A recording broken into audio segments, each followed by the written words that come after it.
The Light Coaching Center for JLM and JPA, test ID 201, subject electric circuit, MCQ number 61.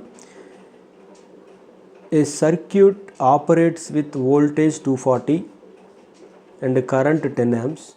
The phase angle between voltage and current is 60. What is active power అన్నది? We know that active power అంటే ఏంటిది? P. Active పవర్ని మనం calculate చేయాలి. ఖచ్చితంగా ఇక్కడ active పవర్ని calculate చేస్తే ఎంత వస్తుంది అనేది మనకి తెలవాలి. ఇక్కడ చూడండి 61 వచ్చేసి P is equal to VI cos phi. మనకి V ఉంది 240, 10 కరెంట్ ఉంది. cos phi పవర్ ఫ్యాక్టర్ని ఇవ్వలేదు కానీ వాడు phase angle between current and voltage ఇచ్చిండు. కాబట్టి cos of angle between current and voltage అంతా 60. అప్పుడు 120 × 10 × cos 60 ఈజ్ ఈక్వల్ టు 1/2. కాబట్టి ఆన్సర్ వచ్చేసి 1200. మనకి 1200 అనేది కరెక్ట్. నెక్స్ట్ వచ్చేసి 62. In a single phase circuit if the voltage is 230 and the current is 10 with a power factor is 8, what is active power? మనం చాలాసార్లు చేసే ఉన్నాం కాబట్టి ఇవి సింపుల్ వాల్యూస్. దీని ఆన్సర్ వచ్చేసి ఇది రిపీటెడ్ క్వశ్చన్ కాబట్టి దీని ఆన్సర్ వచ్చేసి 1840.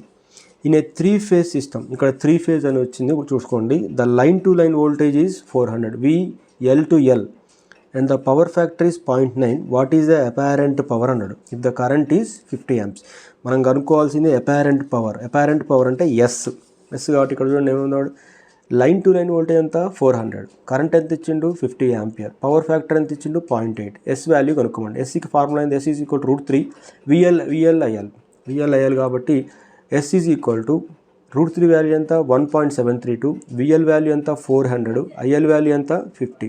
So S is equal to 34.64 kVA. ఇక్కడ 34.64 లేదు కాబట్టి నియర్లీ 30 kV అనేది మనం 30 kV ఆంపియర్ అనేది మనం వేసుకోవచ్చు. 64, problem number 64. In a 3 phase circuit with power factor 0.85, the total active power is 15 kW and the apparent power ఎంత అన్నాడు. ఇది 3 phase పవర్ కాబట్టి ఇక్కడ చూడండి అదేమిచ్చిందంటే P is equal to 15 kW, S value అడుగుతుండు. మనం ఆల్రెడీ P వాల్యూ ఎంత 15, P formula ఏంది VI cos phi. అక్కడ వాడు line to line phase voltage అనలేదు కాబట్టి జస్ట్ VI cos phi అని తీసుకున్నా. 3 × VI cos phi అని కూడా తీసుకోవచ్చు. అక్కడ తీసుకుంటే వాల్యూస్ ఎట్లా వస్తాయి నేను చూడండి. 15 which is equal to 15 kW is equal to VI value అట్లా ఉంచితే cos phi వాల్యూ ఎంత 0.85.